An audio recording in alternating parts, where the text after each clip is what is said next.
자, 안녕하세요. 자연스입니다. 오늘 제가 말씀드릴 거는 인도에는 인도 인구수보다도 신이 더 많다. 이런 얘기들이 있거든요. 그래서 유일신 전통이 있고 세상에는 다신이라는 전통이 있는데, 유일신이라고 하는 거는 이제 사막 종교 같은 데서 나옵니다. 계속해서 유목 문화들은 뭔가 문화적 적집이 이루어질 수가 없고 계속 이동하다 보니까 단순하고 심플한 걸 이제 중심으로 해서 유일신 전통이라는 게 만들어지고, 그게 이제 가장 대표적인 게 아시다시피 유대교, 그 다음에 기독교, 이슬람교 같은 거라고 보시면 되고요. 그 다음에 농경문화 전통에서는 여러 가지 신들, 그러니까는 사람이 움직일 수 없는 구조 속에서 계속 적층돼서 살다 보니까 다양한 신들에 대한 필연성들을 느끼거든요. 우리도 마찬가지입니다. 비가 너무 많이 오면 또 귀신에게 빌어야 되고, 비가 안 와도 또 귀신에게 빌어야 되고, 그래서 주변에 있는 게 다 신들이죠. 처음에는 유목 문화들이 강력했기 때문에 제우스라든지 안 그러면 그런 정도의 필적할 만한 신으로 인드라 신이라고 하는 게 있죠. 그래서 리그베다의 한 4분의 1 정도가 인드라 신에 대한 찬가.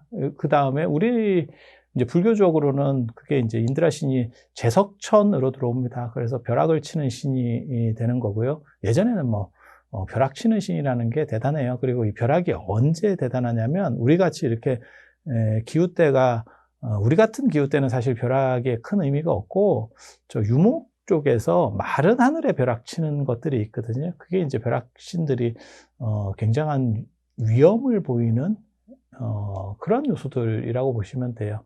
그래서 하늘에서 아무것도 없는 데서 우르르쾅쾅 하니까 저기 위에 뭐가 있고 굉장히 진노하고 강력한 힘을 가진 분이 존재하는가 보다, 이런 게 이제 하늘에 있는 신들에 대한 그런 생각인 거고, 토속신들과 접촉을 하게 되고, 이게 이제 1차적인 신들의 구조가 만들어진다라고 보시면 되는데, 2차적인 건 뭐냐면 농경민의 역습입니다. 그래서 시대가 더 뒤로 가면 이제 유목민적인 걸 바탕으로 해서 농경민적인 이런 열망들을 담은 신들이 크게 대두하게 되는 거죠. 그리고 조금 더 이제 문화들이 안정되면서 그 위로 이제 적층되는 게 과연 이 세상에서 이 세상은 어떻게 만들어졌느냐라는 식으로 사고가 깊어지면서 만들어지는 게 이제 브라흐만 신, 창조주라고 하는 거죠.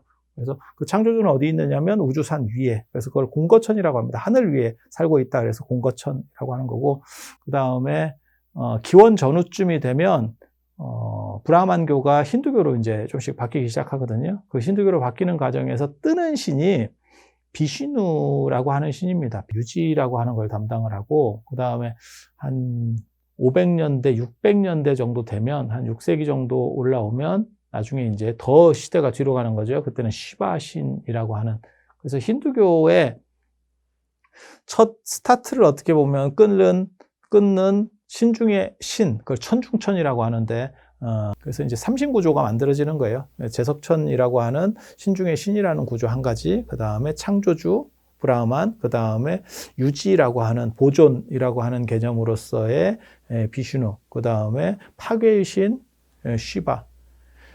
이들이 맨 처음에는 유목문화 중심으로 했었지만 결국은 농경문화라고 습합됐다는 걸 알 수 있는 게, 창조, 유지, 파괴라는 이런 순환론 구조라고 하는 것은 사실은 농경문화적인 발상이에요. 그러니까 농사가 어떻게 보면 생장수장이라고 하는데, 파종하고 그 다음에 생장하면 그걸 이제 걷어들이고 추수하고 그 다음에 비거되고, 이게 이제 순환론이거든요. 이렇게 계속 끊임없이 반복되는, 추나추동 같이 반복되는 그런 구조. 그래서 창조신, 유지신, 그 다음에 파괴의신.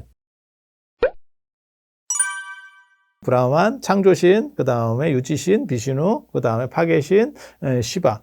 그래서 창조신은 뭔가를 만들어내고, 그 다음에 그건 수행의 어떻게 보면 모델로서, 그리고 인도의 창조신의 가장 큰 특징은 뭐냐면 이 세계를 창조하고 나서 자기가 그 안에 존재한다는 거예요. 기독교도 창조신관이 존재하지만 기독교하고는 달라요. 기독교는 이 세계를 만들고 내가 그 밖에 있는 거고, 그러니까 리니지를 만들고 리니지 밖에서 내가 게임을 컨트롤한다라고 보시면, 전체 세계관을 내가 컨트롤한다라고 보시면 그건 기독교적인 거예요.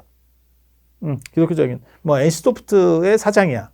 그러면 그거는 리니지라는 하나의 세계를 만든 창조주라고 보시면 돼요. 그게 기독교적 세계관입니다. 그래서 끊임없이 간섭할 수 있는 구조라고 보시면 되고, 인도는 창조론이 좀 달라요. 인도는 자기가 만들고 자기가 그 세계 속에 들어가는 거예요. 세계 속에 존재한다라고 보시면 돼요. 그런 게 가능합니까? 내가 만들었는데 내가 어떻게 세계 속으로 들어가요? 가능하죠. 우리가 꾸는 꿈이 그거예요. 내가 만들고 내가 그 안에 있어. 그런 것도 가능해요. 그래서 인도의 신화 구조의 가장 큰 특징 중에 하나가 뭐냐면 브라흐만이 세계를 창조했다라고 하는 그 가장 큰 특징은 그 안에 브라흐만도 존재한다는 거예요. 그 밖에 존재하는 게 아니어서. 그래서 그 안에 존재하기 때문에 그 안에 존재하는 그 브라흐만의 에너지를 각성하면 내가 깨어날 수 있다라는 특이한 구조의 방식이 나옵니다. 그걸 범아이러라고 하는데 그런 복잡한 얘기를 하려고 하는 건 아니고, 아무튼 인도 창조로는 내가 그 안에 들어가서 존재한다 라는 거, 그런 정도 생각을 하세요. 브라흐만의 가장 큰 특징이 이 창조라고 하는 개념이거든요. 창조. 그런데 비슈누가 브라흐만은 한 기원전 600년대, 700년대쯤에 만들어져서 이제 이게 어느 정도 위치가 잡히는 거고, 기원 전후에 비슈누 신화들이 이제 만들어지고 비슈누 신이 막 띄우게 되면서, 그때 우리가 전 세계를 만들었는데, 브라흐만을 믿던 그런 쪽 신앙 구조에 가진 사람들은 그렇게 얘기하는 거예요. 지금은 힌두교 안에 이들이 존재하지만 옛날에는 다 다양하게 있는 겁니다. 마치 춘추전국 시대처럼. 마치 유럽 생각하시면 돼요. 다 다양한 신을 믿고 있는 거예요. 한 팀은 브라흐만 신을 믿고 있는 거고, 한 팀은 비슈누 신을 믿고 있는 거예요.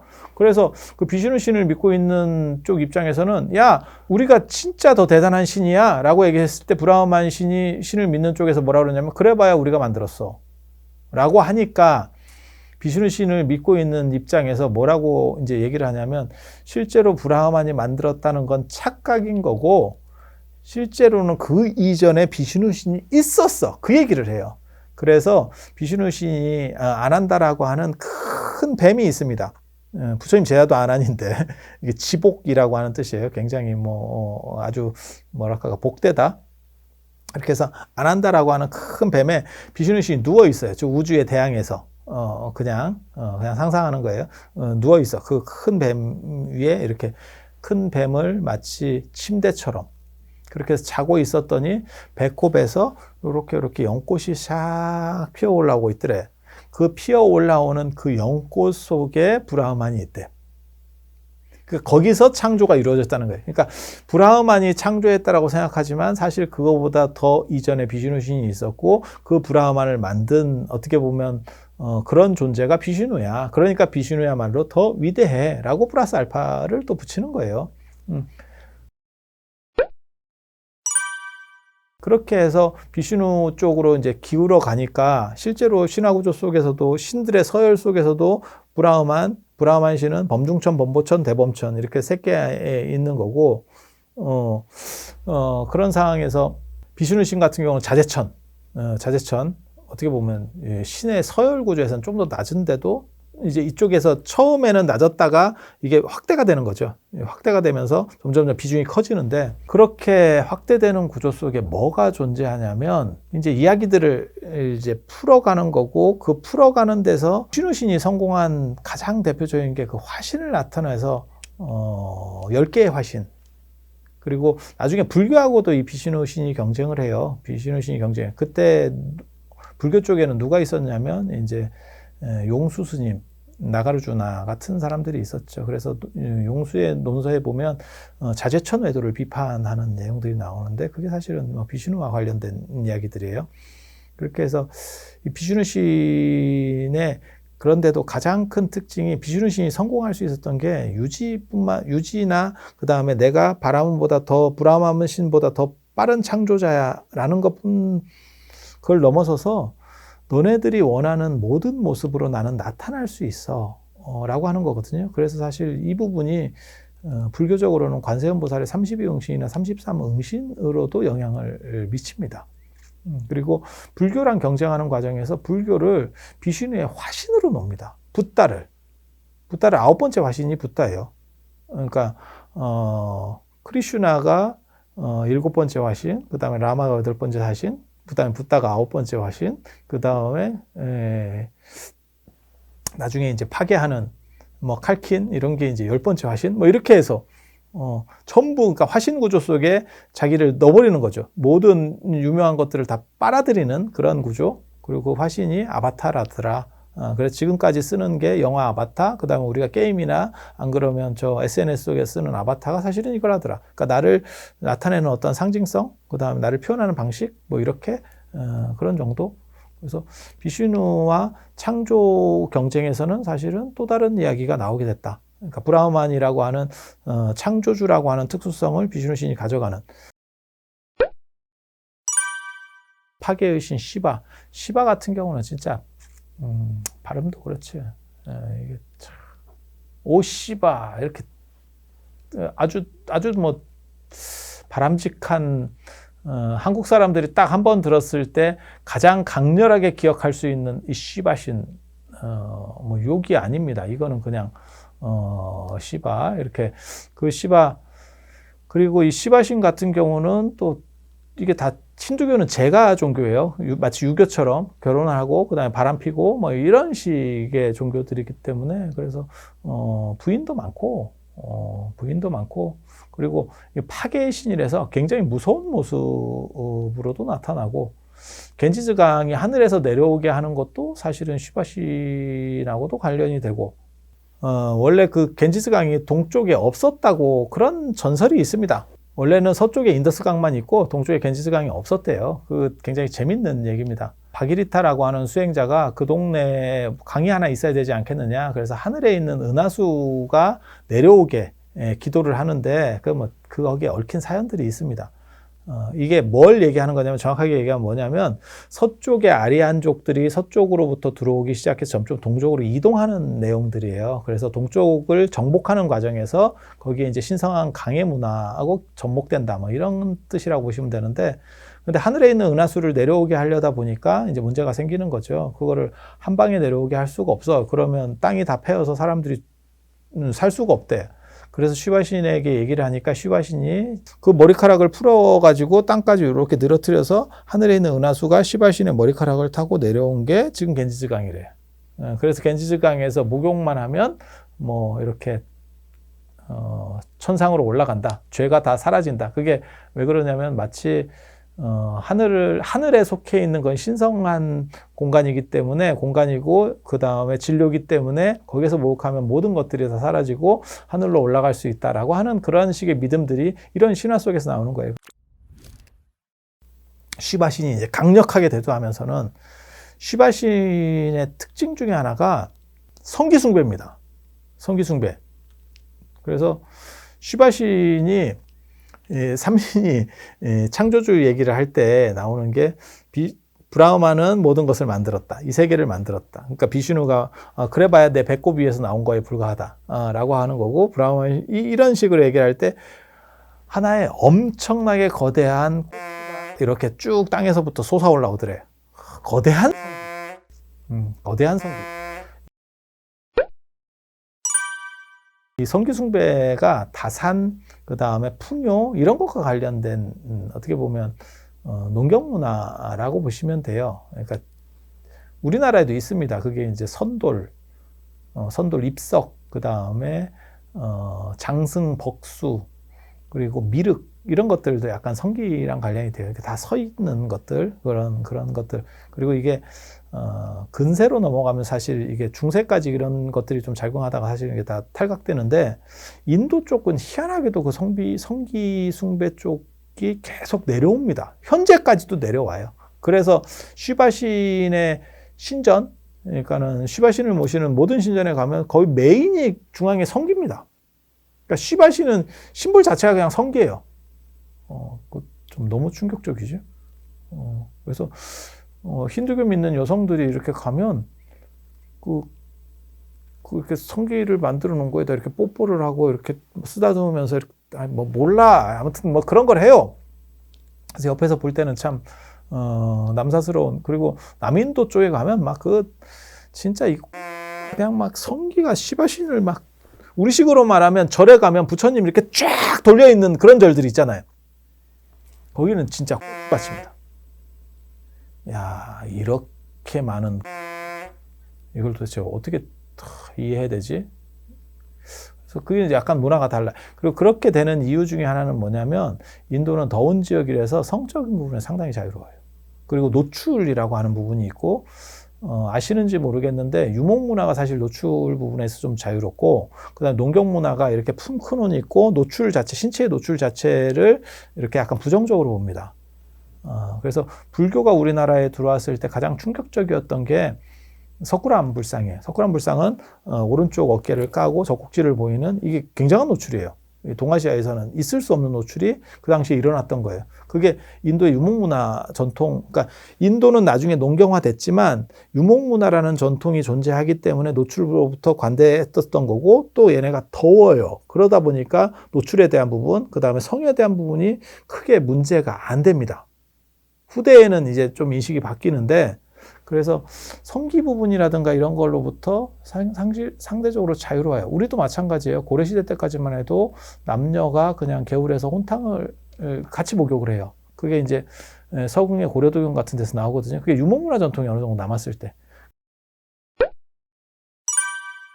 그리고 농경문화 같은 경우는 장유서를 강조하는 거고 유목문화는 젊은 사람 중심이고 그 다음에 위아래도 없고 지금 현대도 그렇게 가는 거죠. 그러니까 우리가 사회적으로 변화가 일어나는 거죠.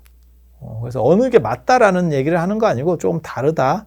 그래서 인도는 유목문화에서 출발해서 농경문화로 바뀌었기 때문에 유목문화적인 노출에 관대한 측면들이 어느 정도 존재했고 그 다음에 더웠기 때문에 얘네는 헐벗을 수밖에 없었고 그러니까 옷을 많이 안 챙겨 입는 문화가 존재하게 되고 어느 정도 덥냐면 여름에 45도까지 올라갑니다. 그러니까 옷이라는 부분이 상대적으로 자유로울 수밖에 없겠죠. 이게 고려불화나 이런 데 보면 아주 스카프 같은 실크 스카프 같은 그런 것들을 관세음 보살이 입고 있어요. 그걸 사라라고 하는데 그런 식을 모기장 같은 걸 입는 게 입어도 다 보입니다. 시스루지 시스루.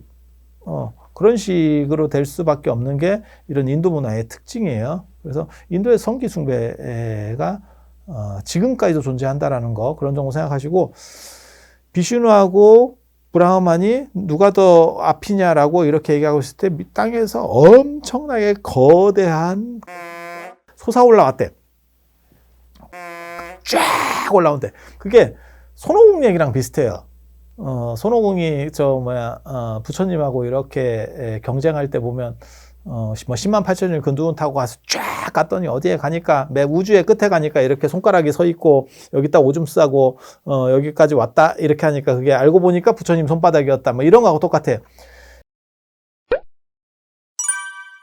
인도인들이 가장 좋아하는 신 하면 물론 뭐 브라만, 비슈누, 시바 뭐 이렇게 하는 경우도 있지만 현실적으로 좀 약간 한 급 낮은 데서 좋아하는 신이 코끼리 신 가네샤 그 다음에 원숭이 신 하누만, 뭐 하누만 같은 경우는 나중에 그게 이제 영향을 줘서 서유기에서 손오공 같은 캐릭터들이 만들어지게 되는 거고요. 코끼리 신에 대한 이야기를 해드릴까 싶습니다. 인도에서 코끼리 신 하면 이 가네샤가 학문과 그 다음에 어떻게 보면 성공, 그 다음에 어떻게 돈 이런 것과 관련된 그런 걸 관리하는 신이에요. 하루는 시바 신이 이렇게 어디로 외출했을 때 파르바티가 목욕을 하고 이러는데 누가 좀 지켜줬으면 좋겠다. 그래서 파수꾼을 세우려고 자기 겐시즈강 물하고 자기 몸에 이렇게 때하고 향유하고 이 향유가 뭐냐면 인도 사람들은 향수를 쓰는 게 아니고 거기는 덥기 때문에 향유로 도포를 합니다. 그러니까 향수 같은 걸 써봐야 금방금방 마르니까 그래서 향유로다가 몸을 이렇게 도포를 하고 그렇게 해서 뭐라고 그랬냐면 내가 목욕을 할 거니까 너 절대 다른 사람이 누가 와도 들이지 마라. 들이지 마라. 딱 이렇게 명령을 하고 들어갔대. 그래서 씻고 있는데 시바신이 온 거죠. 그래서 시바신한테 못 들어간다 이러니까 이게 무슨 개떡 같은 소리야. 이제 이렇게 나온 거죠. 그리고 시바신은 원래 한 성깔 합니다. 그러니까 비켜 이렇게 했는데 이거는 절대 못 들어갑니다. 이제 보디가드죠. 그러니까 시바신이 한 방에 목을 날려버렸다는 거죠. 시바신이 한 방에 목을 날리고 딱 들어갔더니 마누라가 나중에 뭐 지랄지랄 합니다. 그래서 시바신도 못 이기는 이게 잔소리라고 아주 뭐 엽기적인 거예요. 아무리 강력해도 마누라를 못 이긴다. 마누라를 못 이긴다. 그렇게 해서 시바 신에게 살려내라고. 저거 내가 만들었는데 어떻게 저럴 수 있느냐고 그렇게 해서 막 살려내라고 막 난리를 합니다. 그러니까 시바 신이 그 잔소리 듣다가 아이 도저히 안 되겠다. 그래서 밖에 나가서 딱 보니까 코끼리가 한 마리 있더래. 그래서 코끼리를 목을 잘라서 그렇게 붙였대. 그게 가네샤가 만들어진 거예요. 그래서 몸은 사람 같고 그 다음에 얼굴은 코끼리고 원래는 그렇게 나와야 되는데 나중에는 이제 너무 단 거를 좋아하고 이래서 배불뚝이가 돼서 팔이 4개고 다리가 2개입니다. 이게 가네샤도 팔이 4개예요. 팔 4개인 거는 무조건 세다. 이 보통보다 훨씬 세다. 그래서 제가 농담 삼아 그런 얘기 하는데 코끼리가 있었으니까 그 코끼리 머리를 잘랐지 뱀이 있었으면 이제 뱀신 되는 거예요. 이건 이제 코끼리 토템하고 관련될 거예요. 그래서 원래는 아리안족 신화구조 속에서는 코끼리가 존재하지 않았는데 그건 그럴 수밖에 없어요. 왜냐하면 아리안의 민족 이동 루트를 보면 서쪽에서 코카스 산맥 쪽에서 시작을 해서 이란 그다음 페르시아 쪽으로 해서 이렇게 들어오는 거거든요. 인도 쪽으로. 그 동네에는 코끼리가 없죠. 그냥 생각을 해봐도. 그런데 인도로 오니까 굉장히 강력한 코끼리라고 하는 게 아시아 코끼리입니다. 아시아 코끼리하고 아프리카 코끼리하고 달라요. 아시아 코끼리가 있는 거고 그걸 가지고 토템으로 하는 사람들이 있었고 그들을 정복하면서 코끼리가 토템으로 들어왔는데 그러니까 기존하고 섞이는 과정이죠. 그래서 파르바티라고 하는 아리안족 신관 속에 존재하는 것 플러스 코끼리라고 하는 두 개가 결합되는 거죠. 그리고 코끼리가 인도에는 많았고 코끼리 토템도 상당히 퍼져 있었기 때문에 코끼리는 이제 그런 신이 되는 거죠. 인기 있는 신이 되는 거고 그다음에 코끼리는 지능이 높아서 뭐 그런 얘기 들어보셨잖아요. 코끼리나 뭐 똑똑한 개들은 뭐 한 IQ가 뭐 한 60, 70 뭐 이 정도까지 진짜 좋은 거는 한 80까지 올라온다는 거잖아요. 그래서 그런 정도 되면 길들잖아요. 그래서 전 세계적으로 길들 수 있는 동물이 뭐 개, 고양이, 뭐 코끼리 뭐 이런 정도가 거의 다거든요. 다른 동물들은 그냥 가축으로 쓸 수는 있지만 길이 들진 않죠. 사람과 교감이 되고 이런 부분에서 떨어지잖아요. 그래서 코끼리 같은 경우가 지혜롭다라는 생각이 있는 거고 코끼리하고 사자의 지혜라는 생각이 있는 거고 그래서 코끼리 이 가네샤가 이 코끼리 신이 지혜를 상징하는 그런 부분들이 있습니다. 가네샤를 뭐라고 얘기를 하냐면 이제 시바의 자식이다 이렇게 해서 흔히 이제 제가 농담 삼아 그렇게 얘기합니다. 이제 시바 새끼다. 시바 새끼가 어떻게 보면 인도에서 최고로 인기 있는 신이 됐다. 이분들의 이제 도상을 보면 시바신 같은 경우 삼지창을 가지고 있어요. 마치 포세이돈하고 비슷한 이런 삼지창 구조를 가지고 있어요. 그래서 브라흐마는 불진, 그러니까 총체, 총체를 가지고 있고 불자를 가지고 있고 그 다음에 비슈누 같은 경우는 곤봉, 그 다음에 시바신은 삼지창. 세 개의 도상적인 특징을 가지고 있고 또 동물도 타고 있습니다. 동물도 타고 있습니다. 그래서 제석천, 인드라 같은 경우는 6개의 어금니를 가진 흰 코끼리. 이게 인도가 반려동물 문화의 시조가 인도다. 제가 그런 얘기를 많이 하거든요. 인도는 처음부터 윤회론을 믿었던 건 아니에요. 근데 유목문화는 윤회론을 믿지 않습니다. 원래. 유목문화의 특징은 윤회론을 안 믿어요. 농경문화가 풀이 자라고 곡식이 자라고 다시 사라지고 또 자라고 이런 식의 이게 윤회 문화의 어떻게 보면 시작이거든요. 그러니까 농경이 없었으면 윤회라는 생각 자체가 존재할 수가 없어요. 그러니까 종교적 기원으로만 얘기하면 윤회보다 빠른 게 사실은 단멸 문화입니다. 그러니까 인간이 처음부터 농경을 한 건 아니거든요. 당연히 수렵 채집에서 시작하고 그 다음에 농경 사회로다가 우리가 접어들었다는 걸 알고 있잖아요. 그러니까 윤회는 사실은 그거보다 늦어요. 발생론적으로만 본다면 유목문화 속에 있었던 아리안족이 농경 쪽으로다가 점점 인도에서 정착하게 되고 그 과정에서 윤회론이라는 게 이제 만들어져요. 그래서 윤회론도 두 가지가 있습니다. 하나는 인도에서 아예 아리안족 문화에서 시작한다. 그게 오하이도설이라는 얘기고 아니면 또 다른 주장은 뭐냐면 저거는 겐지스강 쪽에 있었던 인도의 원래 원주 문화였었다. 그거를 아리안족들이 수용한 거다. 이런 식의 두 가지 주장이 있습니다. 어느 게 맞는지 둘 다 비슷한 소리들을 해요. 그러니까 타당한 얘기들을 해요. 아마 그게 뭐 습합되면서 만들었을 겁니다. 복합되면서. 사상 배경에 따라서 동물을 대하는 태도가 굉장히 달라지는데 인도는 윤회론을 쓰니까 무슨 일이 벌어지냐면 동물도 신화 속에서 동물하고도 존중 구조가 돼요. 그래서 동물을 타고 다니는데 이게 굉장히 재밌습니다. 동물과 계약 관계 비슷해요. 그러니까는 주종 관계가 아니고 그래서 인드라 신이 타고 다니는 거는 유가백상이라 해서 어금니 6개 달린 흰 코끼리. 이런 모티브들이 나중에 불교 쪽으로 들어가는 게 부처님 태몽이 어금니 6개 달린 흰 코끼리가 부처님 태몽이기도 하고 보현보살이 타는 동물도 어금니 6개 달린 흰 코끼리가 되는 거고 그 다음에 브라흐만 신이 타는 게 앙사라고 하는 백조를 타요. 이게 수행자가 어떻게 보면 고고하다라는 그런 의미를 상징하는 것 같아요. 근데 굉장히 재밌는 게 뭐가 있냐면 동아시아에서는 신선들이 뭘 타냐면 학을 탑니다. 학을 띄지 진짜. 그게 학도 두 종류가 있거든요. 일반적인 학은 백학, 흰학. 그리고 500년이 지나면 이게 청학이 되거든요. 그래서 청학을 타고 다니면 이게 레벨이 높은 신선이에요. 그래서 나오는 말이 청학동. 뭐 그렇게 가는 거거든요. 청학동 청학집이라는 책이 있어요. 조선시대 때. 그런 식으로 새를 탄다라는 게 고고한 수행자 이걸 상징하는 것 같아요. 비슈누 신 같은 경우는 가루다, 매나 독수리 같은 맹금류입니다. 제일 위험한 놈이 이 코브라 토템이에요. 왜냐하면 사자는 분리되어 있기 때문에 인간과 삶의 영역이 분리되어 있기 때문에 사자에게 물려 죽을 확률은 상대적으로 적고 그 다음에 코끼리는 지능도 높고 인간들이 수단으로 계속 부려왔기 때문에 그게 위험성이 그렇게 높지 않은 동물인데 이 킹코브라가 아열대 쪽에서는 진짜 열대 기후 속에서는 이게 굉장히 위험하거든요. 왜냐하면 인간과 서식 환경이 겹치기 때문에 지금도 전 세계적으로 가장 많이 인간을 죽이는 건 1위가 모기, 2위가 독사입니다. 2위가 뱀입니다. 지금도 아마 인도 방법이 없을 거예요. 킹코브라 물리면 외국인도 마찬가지입니다. 뭐 병원까지 가기 전에 끝납니다. 킹코브라와 관련돼서 굉장히 강력한 토템이 있었고 그 킹코브라를 잡는 게 이 맹금류들이죠. 그래서 맹금류라고 하는 것들이 이제 어떻게 보면 굉장히 강력한 상징을 가지게 되고 그 맹금류의 왕이 가루다예요. 그 가루다를 비슈누 신과 결합시켜서 이제 비슈누가 타고 다니는 거죠.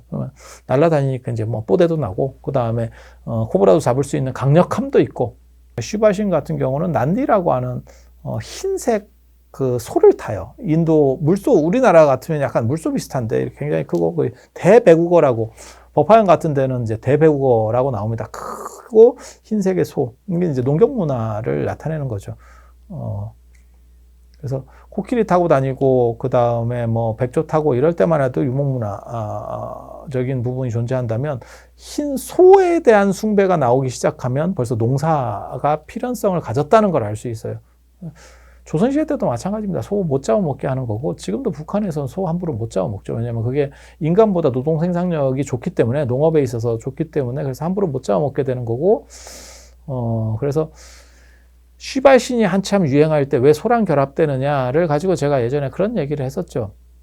유목문화에서는 희생양, 희생소라고 해서 소나 양을 잡아서 신들에게 제사 지내고 이런 것들이 있었는데 이게 농경으로다가 점점 정착되면서 소를 잡으면 안 되는 상황이 됐죠. 그래서 그거를 방어 기제로서 어떻게 하면 소를 금기시 여길까, 그 다음에 못 잡게 할까를 가장 뜨고 있는 신과 결합시켜서 그게 신에 탈 것, 신이 그 소를 타고 다닌대 라는 이야기를 퍼뜨려서 신성한 동물로 만들어버리면 소를 함부로 건드릴 수가 없게 되는 거죠. 함부로 죽여서 뭐 제사를 지내거나 이렇게 할 수 있는 상황이 안 되게 되는 거죠.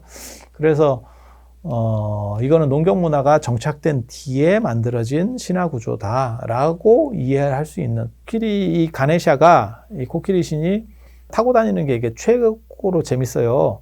쥐를 타고 다닌다 이렇게 돼 있어요. 그래서 코끼리가 쥐 탄다 이거는 진짜 너무너무 창의적인 생각해봐도 안 될 것 같은 그런데 이제 그게 악마를 무찌르고 그 마물을 변신시켜서 쥐로 만들어서 타고 다닌다. 근데 개인적으로는 뭔 생각하냐면 코끼리하고 쥐는 같은 공간 속에 살아요. 그러니까 가축으로 코끼리가 인간 안으로 들어와서 인간 삶 속에 안에 들어오면 예전엔 쥐가 많았거든요. 그리고 코끼리가 생각보다 잘 놀래요. 그래서 쥐를 보면 이렇게 쥐가 옆에서 쏙 하면 등치에 비해서 놀래는 경우들이 있거든요. 그래서 그런 것들이 상징화된 게 아닌가 라는 게 있고, 음주운전에 어떻게 보면 최초 기록이 이 가네샤 기록에서 나옵니다. 뭐가 나오냐면, 코끼리가 쥐를 타고 가다, 한 장 거하게 꺾고 쥐를 타고 가다가 자빠져요. 그 덕분에 가네샤는 상아가 한쪽이 날아갑니다. 상아가 두 개가 있는 게 아니고 가네샤 상의 특징이 상아가 한쪽이 깨져 있어요. 나타라자라고 하는 춤추는 시바, 개인적으로 굉장히 멋있다라고 하는, 나타라자라고 하는 게 팔이 4개, 이렇게 팔이 4개가 있고, 보통 이제 인도에서 팔 4개 뭐 이런 것들이 나오는데, 팔 4개, 6개, 8개 뭐 이런 거 나오는데, 그러면 이제 강력하다 라고 하는, 보통 인간을 넘어서는 강력한, 근데 뭐 불편할 것 같은데 그냥 생각해 보면. 그래서 이제 불교 쪽에도 그런 게 있죠. 그래서 관세음보살은 천수, 1000개의 손, 4개 갖고는 게임도 안 된다 이런데, 1000개면 많이 불편할 것 같은데, 모르겠어요. 이게 이제 사람 생각하기 나름이니까. 그래서 팔이 4개를 가지고 이제 춤을 추는 거죠. 팔 4개, 다리 2개를 가지고 이렇게 촥. 그래서 오른손에 북을 들고 있는데 그 북이 창조입니다. 그러니까 어떤 리듬, 그래서 창조라고 하는 걸 상징을 하는 거고, 왼손 위에는 이제 불을 들고 있는데 이게 파괴입니다. 그래서 창조와 파괴가 하나의 흐름 속에서 연장돼서 리듬 속에서 전체가 다 움직임, 파동으로 보는 거죠. 이건 그러니까 동적으로 이해한다라고 하는 게 남인도 방식인 것 같아요. 그러니까 정적인 것보다 동적인 것. 개인적으로는 이게 더 중요하다라는 생각을 하거든요. 이지적이고 철학적이고 정적인 것보다 감성적이고 미학적이고 그 다음에 동적인 걸로 이해하는 것이 훨씬 현대적으로는 타당성이 높다라는 생각을 해요. 춤을 통해서 모든 것을 창조하고 파괴한다. 그래서 모든 것은 흐름이고 그것은 하나예요. 오른손에서 시작해서 왼손으로 끝난다. 그러니까 이건 무슨 의미냐면, 인도는 무조건 오른손 중심이에요. 오른쪽 중심이에요. 그러니까 오른손으로 밥도 먹고 왼손으로는 뒷일을 보고, 그래서 오른쪽과 왼쪽에 대한 구분이 엄격합니다. 그래서 왼손을 나타내는 것만 드는 것만 가지고 상대를 모독하는 게 되는 거거든요. 그래서 오른손이 창조, 왼손이 파괴. 그리고 그것은 연결돼 있고, 그 다음에 그렇게 춤을 추니까 이게 춤의 왕 라자가 예전에 라자가고, 그러니까 라자가 족장 이런 의미도 있고, 나중에는 이제 군왕 이런 의미로다가 보통 쓰이거든요. 그래서 라타가 이제 춤, 그래서 춤의 왕. 그래서 그렇게 춤을 추는 사이에 모든 것들은 변화하고 그 다음에 흘러가고 있다. 그래서 그 주변으로서 이렇게 아우라 같은 불빛들이 나오는 거죠. 그게 이제 끊임없이 퍼져가는 어떤 우주의 흐름들.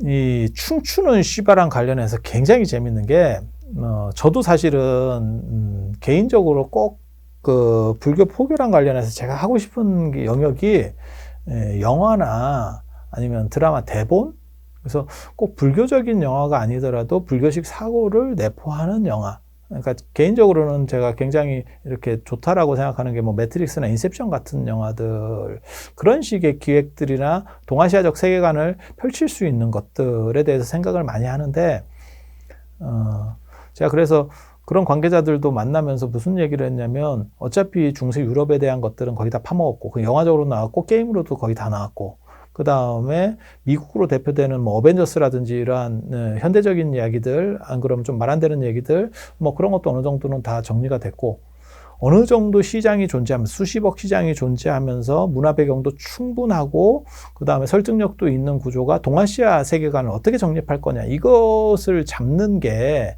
내가 보기에는 콘텐츠에서 굉장히 중요하다. 이런 얘기를 하면 사람들이 다 동의를 하고, 그게 바로 나다. 내가 이렇게 얘기를 하는데, 그러면 사람들이 뭐라고 얘기하냐면, 그러면 인도 시장까지 그냥 생각하느냐? 근데 인도 시장은 아니에요. 왜냐하면 인도 시장은 헐리우드 영화도 못 들어가는 발리우드가 있잖아요.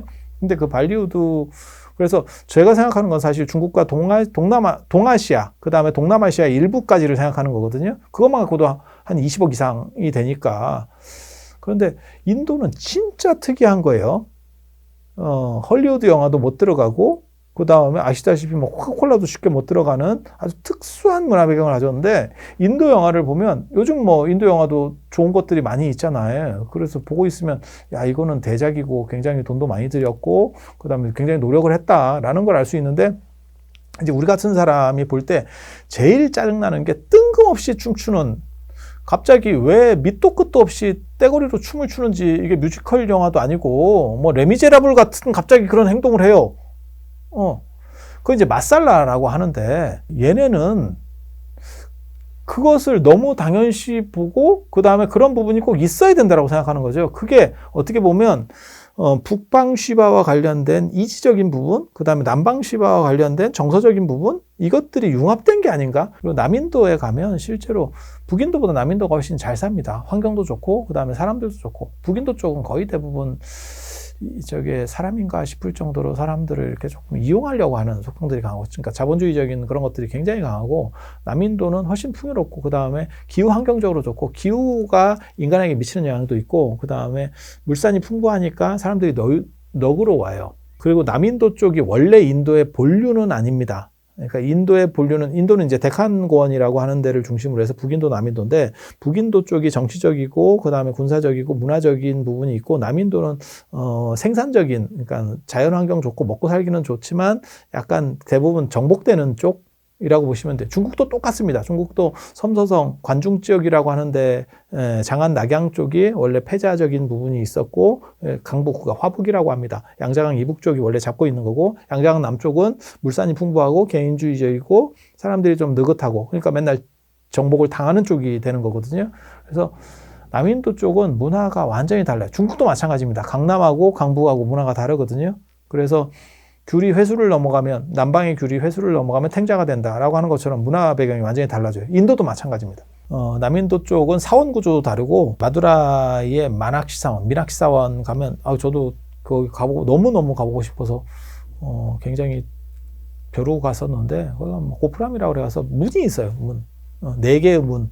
마치 만다라에 4개의 문이 있는 것처럼 한 50m씩 되는 대단한. 그리고 거기에도 다 나타라자가 이렇게 새겨져 있습니다. 그러니까 나타라자는 창조라고 하는 부분, 그 다음에 유지, 그 다음에 파괴, 그거를 한 방에 시바 혼자 다 먹겠다는 거예요.